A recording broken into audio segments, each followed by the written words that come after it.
क्या आरक्षण को हटाया जा सकता है? हाँ, बिल्कुल हटाया जा सकता है।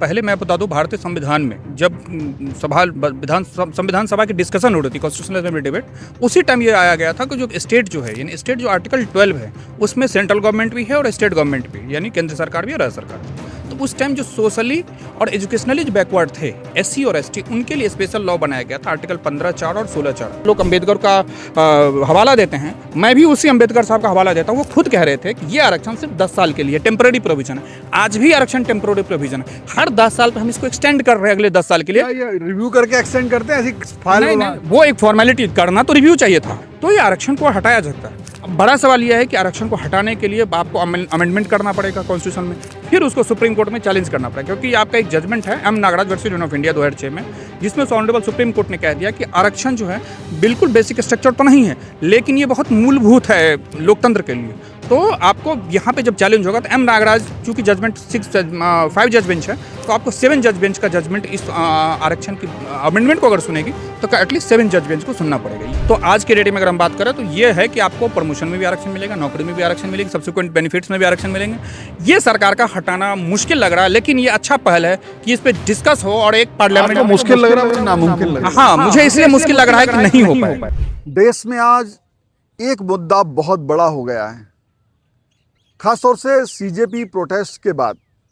सीजेपी का जो प्रोटेस्ट हुआ वो नीट की जो परीक्षा थी उसको लीक पर हुआ। वो मुद्दा शिक्षा व्यवस्था तक गया। आज संसद में पूरे एजुकेशन सिस्टम पे बात हो रही है। नेता बात कर रहे हैं, बहस कर रहे हैं, क्या होगा वो एक अलग बात है। लेकिन उसी से बच्चे तमाम आए, इस लड़का हर्ष दुबे भी आया, काफ़ी वायरल हुआ और उसने कहा कि ये सिस्टम बदलना चाहिए, ये रिजर्वेशन ख़त्म होना चाहिए। उसकी इस बात को सपोर्ट मिला। और जिस तरह सीजेपी ने जब नीट पेपर लीक की बात की और उनके 22 मिलियन फॉलोअर के साथ में कांग्रेस जनता पार्टी का उदय हुआ, उसी तरीके से रिजर्वेशन हटाओ आंदोलन को भी 5 मिलियन से ज़्यादा लोगों ने पसंद किया है। लेकिन क्या ये वास्तव में ज़मीन पर उतर सकता है? इसकी कोई कल्पना की जा सकती है? क्या जो आज की तारीख में रिजर्वेशन है, जहां नेता और तमाम दल, चाहे सत्ता हो चाहे विपक्ष हो, उसको बढ़ाने की बात कर रहे हैं, उसको जिसकी जितनी संख्या भारी उसकी उतनी हिस्सेदारी के हिसाब से करने की बात कर रहे हैं, तो वास्तव में क्या वास्तव में प्रतियोगिता फेयर होगी, इसको लेकर के उसने सवाल उठाया। तो इन्हीं सवालों को लेकर के हम सुप्रीम कोर्ट के चर्चित अधिवक्ता एडवोकेट सूरज कुमार झा के साथ में। सूरज कुमार झा जी, आपका स्वागत है। धन्यवाद। तमाम सवाल होंगे जी। वो मैं एक एक करके जो मेरे संज्ञान में आएंगे बात की जाएंगे। बात संविधान की होती है और मैंने इसलिए कहा आप सर संविधान भी लेकर के आइएगा। वैसे तो आपको कंठस्थ है, लेकिन कई चीज़ें ऐसी होंगी जो देख लेना। हाँ, क्योंकि आजकल संविधान ऐसे करके काफ़ी दिखाए जाते हैं और दिखाना भी चाहिए, उसकी सौगंध लेनी भी चाहिए। लेकिन उसमें क्या, सबसे पहली चीज़ तो यह है कि जिस तरह ये कहा जाता है कि आरक्षण जो 89 का मंडल कमीशन से सबसे बड़ा ये बदलाव हुआ, ओबीसी का आया था। हाँ, तो एक तो वो चीज़ है और दूसरे एससी एसटी को लेकर के भी बात है। इन दोनों मुद्दों पे हम बात करेंगे, क्योंकि यूजीसी जब का नया रूल आया तो वो भी एक दिक्कत हुई। तो सबसे पहले हम आते हैं, क्या आरक्षण को हटाया जा सकता है? आरक्षण को हटाया जा सकता है। अब बड़ा सवाल यह है कि आरक्षण को हटाने के लिए आपको अमेंडमेंट करना पड़ेगा कॉन्स्टिट्यूशन में, फिर उसको सुप्रीम कोर्ट में चैलेंज करना पड़ेगा, क्योंकि आपका एक जजमेंट है M Nagaraj versus Union of India 2006 में, जिसमें ऑनरेबल सुप्रीम कोर्ट ने कह दिया कि आरक्षण जो है बिल्कुल बेसिक स्ट्रक्चर तो नहीं है, लेकिन ये बहुत मूलभूत है लोकतंत्र के लिए। तो आपको यहाँ पे जब चैलेंज होगा तो एम नागराज, चूंकि जजमेंट 5 जज बेंच है, तो आपको 7 जज बेंच का जजमेंट इस आरक्षण की अमेंडमेंट को अगर सुनेगी तो एटलीस्ट 7 जज बेंच को सुनना पड़ेगा। ये फिलहाल के लिए पहली बात तो सुप्रीम कोर्ट में तो बात बाद में आएगी, पहले आप लेकिन सबसे पहले अमेंडमेंट जो है लोकसभा में होगा। एक प्राइवेट बिल होगी, जो कोई भी बिल पास होता है लोकसभा में, फिर राज्यसभा में, फिर उसके स्पेशल मेजोरिटी से 2/3 मेजोरिटी से पास कराना पड़ेगा, फिर प्रेसिडेंट के पास जो है आप वो असेंट के लिए जाएंगे। जब वो नोटिफिकेशन हो जाएगा फिर आरक्षण की व्यवस्थाएं हटेंगी। ये एक और आपके दर्शकों को बता दूं, ये टेम्पररी प्रोविजन है। उसमें जब संविधान बना था तब BR अम्बेडकर संविधान के निर्माता माने जाते हैं और हैं भी, वो कहे थे कि हम हमेशा के लिए आरक्षण नहीं लगा सकते, तो 10-10 साल पे रिव्यू होगा। ये संविधान में है, खुद लिखा हुआ है, बिल्कुल बिल्कुल संविधान के अंदर है। इसके लोग कहते हैं अम्बेडकर जैसे बात, जो कई लोग, देखिए अम्बेडकर जी ने बहुत बड़े ताकत दी हम लोगों को, बिल्कुल सिर्फ आरक्षण के तहत नहीं, हमको बहुत सी मूल ताकतें दी जहाँ अपनी आवाज उठा सकते हैं। तो उनको आरक्षण तक सीमित कर दिया गया। ऐसा नहीं है, बहुत से लोग लगता है कि अंबेडकर ने आरक्षण और SC ST नहीं दिया, नहीं उन्होंने उन्होंने बहुत सी पावर्स। तो अब आता है आरक्षण हटाने का तरीका। तो उसके लिए क्या तरीका होगा, जैसे मैं समझता हूँ कि शायद उतने क्या प्रदेश में भी बदला जा सकता है, किसी स्टेट में अगर उतने विधायक हो जाएं। बिल्कुल विधायक हो जाएं। जो राज्य की परिभाषा आर्टिकल 12 में और 36 में, जो 36 भाग 4 के लिए और भाग 3 के लिए 12, आर्टिकल 12 में स्टेट का डिफिनेशन में केंद्र सरकार भी है और राज्य सरकार भी है। राज्य सरकार चाहे अपने यहाँ हटाने के लिए तो हटा सकते हैं। राज्य के प्रादेशिक जितने हैं, राज्य के पास जो अपने सरकारी नौकरियां हैं और सारी चीज़, वहाँ पे वो बिल लाएंगे। वहाँ पे अगर जो विधानसभा के क्योंकि भारत में 6 राज्य ऐसे हैं जहाँ 2 विधानसभा है, विधान परिषद भी है। अगर सिर्फ विधानसभा है तो वहाँ मेजोरिटी पास करा देंगे, उच्च सदन में जाना होगा, क्योंकि जब जहाँ पे है, जैसे बिहार में है, राजस्थान में है, कर्नाटका में है, इस तरह से बम्बई में है, तो वो विधान परिषद में जाएगा। दोनों सदन में पास होने के बाद फिर राज्यपाल के पास, राज्यपाल बिल को पास कर सकते हैं या प्रेसिडेंट के पास को रिजर्व करने के लिए रख सकते हैं। तो अगर वो प्रेसिडेंट के लिए नहीं रखते हैं, पास कर देते हैं, तो उस राज्य से आरक्षण हटाया जा सकता है। लेकिन अगर केंद्र क्या होगा, तो केंद्र के लिए संसद में बिल पास होगी, संसद में, लोकसभा में कोई भी मेंबर या राज्यसभा में, अब कोई ऐसा कोई ऑर्डर नहीं है कि आप लोकसभा में बिल पेश कर सकते हैं, आप राज्यसभा में बिल पेश कर सकते हैं। राज्यसभा में बिल पेश कराने के बाद वहाँ पे चर्चा करा लीजिए, फिर उसके बाद लोकसभा में बिल पेश करा लीजिए। एक चीज़ और होती है, कई बार जब हम बिल पेश करते हैं कोई भी, तो संसद जो और सांसद लोग हैं, पार्लियामेंटेरियन हैं, उनको किसी बात की कन्फ्यूजन होती है, तो वो क्या करता है कि ज्वाइंट पार्लियामेंट्री कमेटी JPC होती है, उसके लिए या कोई स्टैंडिंग कमेटी उसके पास भेज देती है। इस चीज़ पे आप बृहद रिसर्च कर लीजिए, देख समझ लीजिए उस कानून के उपयोग दुरुपयोग दौर सारा चीज़। ये दो अगर JPC के पास चला गया तो JPC में सत्ता पक्ष के भी सांसद होते हैं और विपक्ष के भी सांसद होते हैं, वो अपना समझ लेते हैं। अगर JPC से कानून वापस आ गया कि नहीं जी सब ओके है, काज कर सकते हैं पास, तो दोनों सदन में बहुमत के आधार पर पास हो जाने के बाद राष्ट्रपति के पास भेजते हैं। अच्छा, अगर सांसद इतने हो, ये बड़ी बात है, संभावना आरक्षण के हटाने के समर्थन में होंगे नहीं, लेकिन अगर उतने सांसद हो पाए और वहां समर्थन बिल पास हो जाए, तब जाकर के होगा, बहुत बड़ी बात। बिल्कुल तब जाकर होगा, नहीं उसके बाद ही नहीं, उसके बाद तब जाके बाद फिर राष्ट्रपति के पास आएगा, राष्ट्रपति के बाद गजट में होगा। मतलब सांसद, लोकसभा, राज्यसभा दोनों जगह सेपरेट पास होने के बाद राष्ट्रपति के पास जाएगा, राष्ट्रपति फिर गजेटियर में देंगे, नोटिफिकेशन होगा कि आज से हटाया जाता है, ऐड किया जाता है। और ये सब हो जाए तो फिर सुप्रीम कोर्ट में फिर आप ऑनरेबल सुप्रीम कोर्ट में चैलेंज कर सकते हैं। आर्टिकल 13 क्लॉज 2 में जो डॉक्ट्रिन है, 3 डॉक्ट्रिन, सब्लिबिलिटी, एक्लिप्स और वो वेवर, उसके आधार पर कि ये भारत क्योंकि उसमें बनाता है कि nothing state shall not make any with the contravention of fundamental right. तो कोई भी व्यक्ति यहाँ पे वकील साहब हो या कोई भी व्यक्ति पार्टी इन पर्सन अपेयर हो सकते हैं, ये इस मेरे मूल अधिकार का हनन है, वो आके कोर्ट में बताएंगे। कोर्ट उस केस की मेरिट को देखते हुए इशू नोटिस करेगा केंद्र से के तरफ से, मतलब जो भी अटॉर्नी जनरल होंगे या सॉलिसिटर जनरल होंगे, काउंटर फाइल करेंगे, फिर रिजॉइंडर आएगा, फिर कोर्ट उसको डायरेक्ट करेगा। तो अभी अगर कोर्ट डायरेक्ट कर दे तो उसके बाद अगर लोकसभा और राज्यसभा या वहां पर उस निर्णय को मानना ना मानना माना जा सकता है। नहीं ऐसा बिल्कुल, ये बड़ी एक चीज़ है। कानून के बनाने के बाद कोर्ट वो हुआ है, जैसा हबानो जजमेंट में हुआ था कि कोर्ट ने बना दिया कि इनको मिलना चाहिए, फिर सरकार ने कानून ही पलट दिया। तो अल्टीमेटली संसद के पास पावर है कानून पलटने का, लेकिन जनरली चूंकि सेपरेशन ऑफ पावर है, हम तो एक दूसरे की इज्जत करते हैं, तो अगर कानून बनता है तो कानून बने के बाद सुप्रीम कोर्ट में चैलेंज, सुप्रीम कोर्ट अगर नल एंड वॉइड कर देते फिर सरकार चाहे तो बना सकते हैं, लेकिन जनरली ऐसा होता कम, होता नहीं, मैं रास्ता पूछ रहा हूँ, रास्ता है। जो लोग ये कह रहे हैं आरक्षण हट जाएगा, तो मैं उन्होंने समझाना चाहता हूँ कि एक सीढ़ी जो है ये बहुत लंबी है, और आज के राजनीतिक वातावरण जो है उसमें लगभग असंभव सी लग रही है। जब तक कि सारी जाति ना साथ में आ जाए, जब तक जो लाभार्थी जातियां ना है, जैसे SC ST है और OBC है, अगर वो ही कहें कि हम बराबरी से ही, हमें अगर शिक्षा में, जैसे कहा गया कि हमें बचपन से शिक्षा में स्वास्थ्य और शिक्षा मूल अधिकार बना दिया जाए, यानी कि गरीब का बच्चा चाहे, ये नहीं कि सरकारी स्कूल में ही पढ़े, अगर वहाँ अच्छा स्कूल नहीं तो प्राइवेट स्कूल में भी उसको भेजा जाए और पूरा फीस सरकार जमा करे, और उसके स्वास्थ्य, यानी कि स्वास्थ्य में वहाँ स्वास्थ्य सेवाएं हों, बेहतर हों, वो एक आम दूसरे बच्चे के बराबर स्वास्थ्य अपना ले सके, हेल्थ उसकी हो, ताकि वो बराबर में आ सके, वो शिक्षा वहाँ तक हासिल करे। लेकिन जब कंपटीशन में आए तो उसे अपनी योग्यता के बल में ही आगे कंपटीशन में आगे जीत मिले।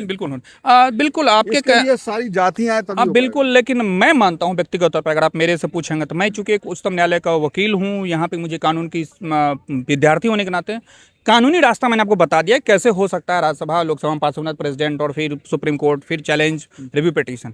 लेकिन जो बिल्कुल राजनीतिक परिदृश्य, चाहे भाजपा हो, कांग्रेस हो, आम आदमी पार्टी हो, चाहे कोई भी पार्टी हो, जो सिचुएशन है और जो वोट बैंक है, अब तो बल्कि जातिगत जनगणना हो रही है और जो ओबीसी क्लास है उनका कहना है जिसकी जनसंख्या ज़्यादा उतनी और आरक्षण मिलनी चाहिए। तो यह आरक्षण खत्म नहीं होकर बल्कि बढ़ेगा। अलग अलग सरकारों ने अलग अलग टाइम पे संविधान का यूज करके या संविधान के आड़े में उन्होंने लोगों को खुश करने के लिए तमाम आरक्षण लागू किए। जैसे मंडल कमीशन के बाद मैं बताया था शुरू में कि उन्होंने 27% लागू किया, उसको लेकर के तमाम जनरल उस टाइम के लोग, हम तो बहुत बच्चे रहे होंगे, उस टाइम के लोग बताते हैं कई लोगों ने आत्मदाह किया था सेल्फ, उसमें केरोसिन डाल के, पेट्रोल डाल के, लेकिन फिर भी सरकार ने कानून लागू किया। फिर 10% की सरकार आई, सारी चीज़ें हुई।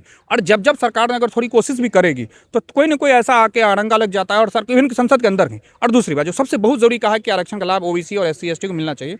ऑनरेबल सुप्रीम कोर्ट ने Ashok Thakur versus Union of India के 2008 के मसले पे कहा कि जो ओबीसी कैटेगरी के लोग हैं वो जो क्रीमी लेयर मतलब जिनको आरक्षण का लाभ मिल गया है उनको आगे ना मिले, किसी और को वंचित को मिले। फॉर एग्जांपल 100 सीट में अगर क्रीमी लेयर वाला, लेकिन अभी सुप्रीम कोर्ट ने अभी justice honourable justice baby Nagarathna और जस्टिस भुयान साहब के कोर्ट में बेंच था कि आईएएस के लड़के थे एससी कैटेगरी के, वो आरक्षण मांग रहे थे तो उनको आरक्षण नहीं दिया गया था। तो फिर सुप्रीम कोर्ट आए थे, सुप्रीम कोर्ट डांट लगाते क्या तो आप तो आईएएस के लड़का, आपकी क्या जरूरत है आरक्षण की।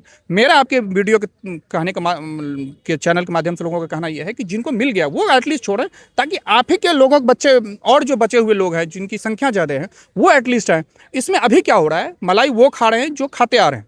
आप मीरा कुमार के बेटे को आरक्षण मिला, रामविलास पासवान के बेटे को आरक्षण मिला, बताइए लोग बहुत एलिट हैं, इकोनॉमिकली स्ट्रांग हो चुके हैं, पढ़ाई लिखाई बढ़िया कर ली, उसके बावजूद आप आरक्षण लाभ ले रहे हैं। तो आप ही के समूह के दूसरे लोग वंचित रह जाएंगे, क्योंकि सीट तो लिमिटेड है। अगर 100 सीट के हम पैराग्राफ दें तो 15 सीट ही एससी को मिलना है और एससी की जनसंख्या है 30, तो 15 तो हमेशा ही छूट जाएगा ना। आप समझिए, जो स्टैटिक्स देखिए। तो सुप्रीम कोर्ट का भी यही कहना है कि एससी और एसटी कैटेगरी में भी ओबीसी का वो क्रीमी लेयर लागू हो। सुप्रीम कोर्ट अपने तमाम जजमेंट्स में कह चुके हैं, लेकिन अभी क्या है, सरकार कहीं ना कहीं चाहे पॉलिटिकल विल की कमजोरी कह लीजिए, चाहे वोट बैंक की मजबूरी कह लीजिए, ये इस चीज़ पे ये ऐसी आ गया जिस पे कोई हाथ डालना नहीं चाहेगा। मैं मानता हूँ कि जो आरएचए है, जो रिजर्वेशन हटाओ आंदोलन जो शुरू हुआ सीजेपी के बाद, उसको लेके 16 अगस्त से उन्होंने जंतर मंतर पे ऐलान किया कि हम आरक्षण करेंगे।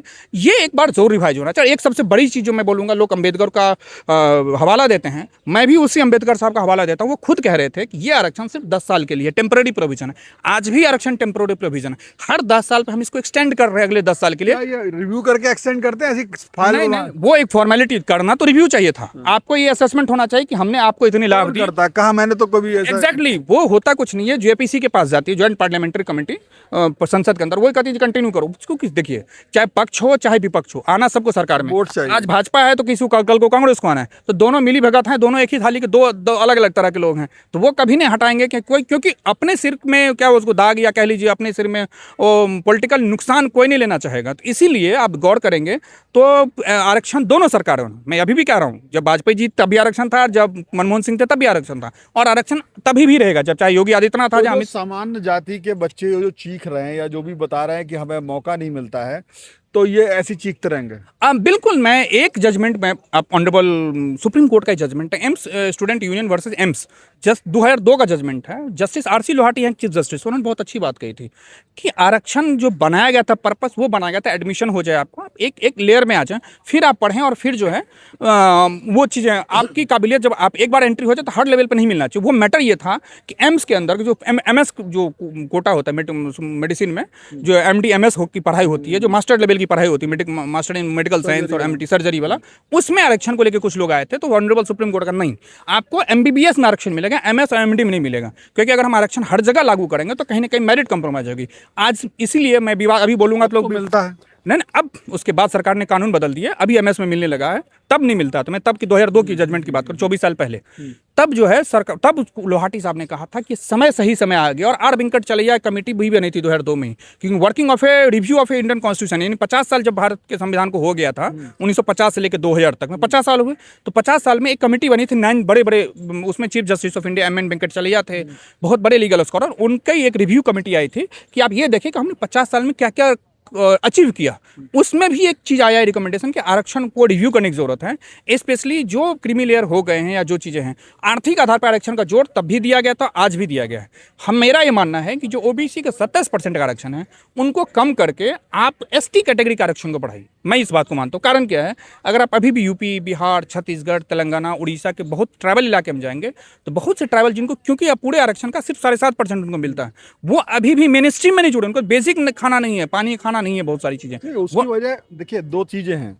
ये जो आरक्षण हटाओ व्यक्ति कह रहे हैं हम आरक्षण या वैसे आरक्षण के खिलाफ नहीं है, ये कह रहे हैं शिक्षा जो बचपन से दी जाए, प्राइमरी से, जी, बल्कि LKG से समझ लो, वहां से उनको हमारे बराबर व्यवस्था दी जाए। बिल्कुल सही कह रहे हैं। और इस बात पे वो मैं भी जब सहमत 12th पास करते हैं या वो ग्रेजुएशन करते हैं, उसके बाद में वहां पर, वहां तक तो पढ़ाई फ्री हो जाए ना, पढ़ाई पूरी फ्री हो उनके लिए, सब बिल्कुल फ्री हो, जो भी गरीब है, गरीब के आधार पे।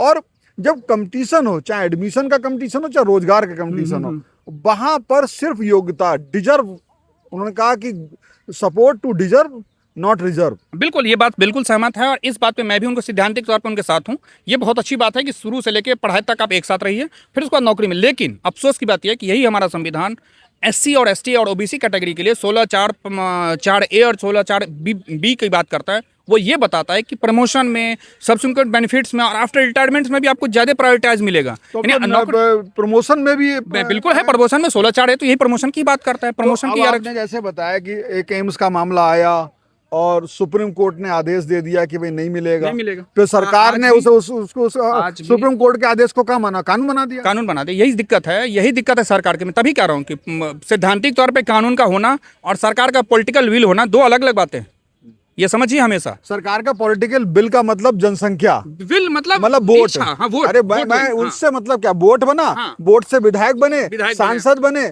वो संख्या से तो आए। बिल्कुल, संख्या से। अब सवाल उस बच्चे ने यही कहा कि जब संख्या सबको क्या 12-12 बच्चे पैदा करें अपने लिए कानून बनवाने के लिए। हाँ, उस बच्चे का मैं भी इंटरव्यू देखा हूँ, बहुत वैलिड क्वेश्चन वो उठा रहे हैं और मैं आपके दर्शकों को, बच्चे पैदा नहीं करे तो वो गलत किया। मैं बच्चे पैदा इसलिए, राष्ट्रीय जो एक राष्ट्रीय पूरा कार्यक्रम था, राष्ट्रीय कार्यक्रम था जिसे कहते हैं जनसंख्या नियंत्रण, उसका पालन कर लिया या नहीं करे तो क्या वो गलत कर दिया उसका? नहीं, वो गलत नहीं किया। और मेरा ही मानना व्यक्तिगत तौर पे, अगर मेरे ये सवाल उसने उठाया हमारे, हाँ बिल्कुल, बहुत जरूरी सवाल उठाएं। और ये आज के टाइम की जरूरत है कि हम आरक्षण को रिव्यू करें कि कितने लोग पा गए, कितने को हटाना चाहिए। और ये जो आपके पॉइंट है कि 0 से लेकर 12 ग्रेजुएशन तक एक साथ पढ़ाइए, जो बेसिक नेसेसिटी है। और उसके अलावा फिर आप जो मेरिट हैं, जो एग्जामिनेशन है, जो सरकारी जॉब है, जो कहीं भी है, उस पर इक्वलिटी रखिए, वहाँ पे आप अलग न दीजिए। बिल्कुल मैं सहमत हूँ। लेकिन यही संविधान आपको अभी के संविधान का अगर आप परिदृश्य में, आज के डेट में, अगर हम 29 जुलाई को हम खड़े हैं, बात कर रहे हैं, तो आज के डेट में अगर हम बात करें तो ये है कि आपको प्रमोशन में भी आरक्षण मिलेगा, नौकरी में भी आरक्षण मिलेगी, सब्सिक्वेंट बेनिफिट्स में भी आरक्षण मिलेंगे।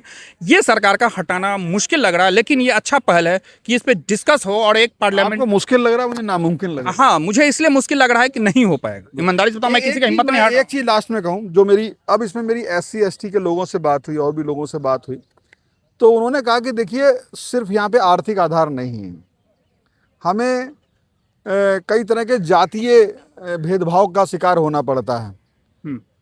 तो वो उसकी वजह से आरक्षण नहीं, इस बात पे मैं काटूंगा। अगर आपको जातीय भेदभाव हो रहा है तो आप उसके लिए prevention of atrocity act, ST and ST act है 1989 का, आप उसके अकॉर्डिंगली उस जो व्यक्ति भेदभाव करता है जाते हैं। अब हाँ। मेरा सवाल उस पर मैं अगले वीडियो में बात करूंगा। पहले ये जो आपसे मैंने समझ लिया, तो जो मैंने समझा मैं एक बार दर्शकों को, चूंकि आपकी टेक्निकल भाषा थी, हालांकि आपने बहुत बेहतर तरीके से बताया, लेकिन मैं दर्शकों को अपने तरीके से बताऊं। मैं जहाँ गलत हूँ मुझे प्लीज़ आप टोकिएगा। जो वकील साहब ने बताया कि अभी तक संविधान की बात करें, बाबा साहब अम्बेडकर के संविधान की, तो उसमें इसका रास्ता है, उसका ब्लूप्रिंट आप तैयार कर सकते हैं।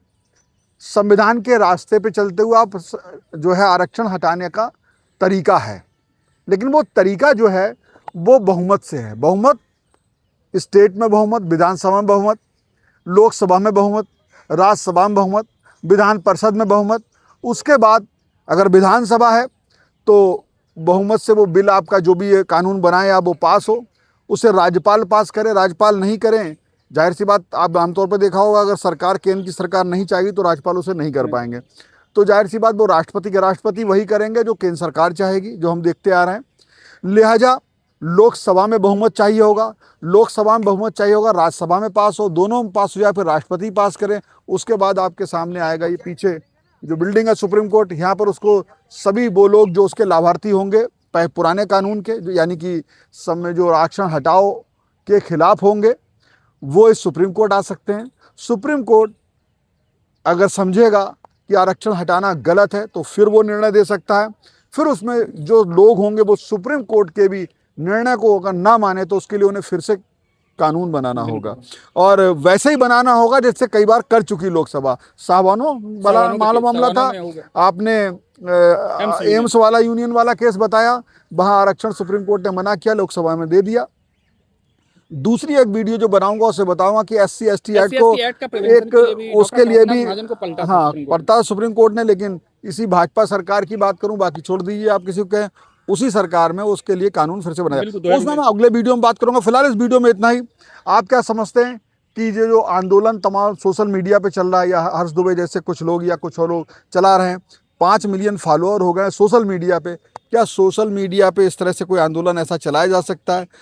क्या उसको आप ये आरक्षण हटा सकता है? मेरी समझ से तब तक नहीं हटाया जा सकता जब तक जो आरक्षण की लाभार्थी जातीय के लोग हैं, यानी कि SC/ST और OBC, वो ही अगर आपके साथ इस बराबरी में आकर खड़े होने की बात करें, वो कहें नहीं हमको ऐसे नहीं बराबरी से चलना, अगर हमें शिक्षा में बचपन से बराबर में खड़े होने का मौका दिया जाए, हमसे तमाम तरह का जो है दुर्व्यवहार बंद हो, हम हर तरीके से बराबरी बचपन से मिले कि जब मुकाबला जो है कंपटीशन का आए तो हमें उस समय तक बराबरी मिल चुकी हो, ताकि हम उसको बराबरी से लड़ने को तैयार हों। लेकिन मुझे लगता है कि अगर लाभ मिलने का कोई शॉर्टकट है तो दूसरा आदमी क्यों उसको करेगा। तो ये एक चीज़ ये आएगी। लेकिन ऐसे बहुत से अच्छे लोग हैं मेरे, कई लोग ऐसे मित्र भी हैं, कई लोग ऐसे भी हैं SC/ST OBC में भी आप देखते हो कई बार वही आरक्षण का विरोध करते पाए जाते हैं, लेकिन उनके लिए बहुत मुश्किल होता है फिर राजनीति करना। तो फिलहाल इस वीडियो में इतना ही। आप इस डिस्कशन को कैसे देखते हैं?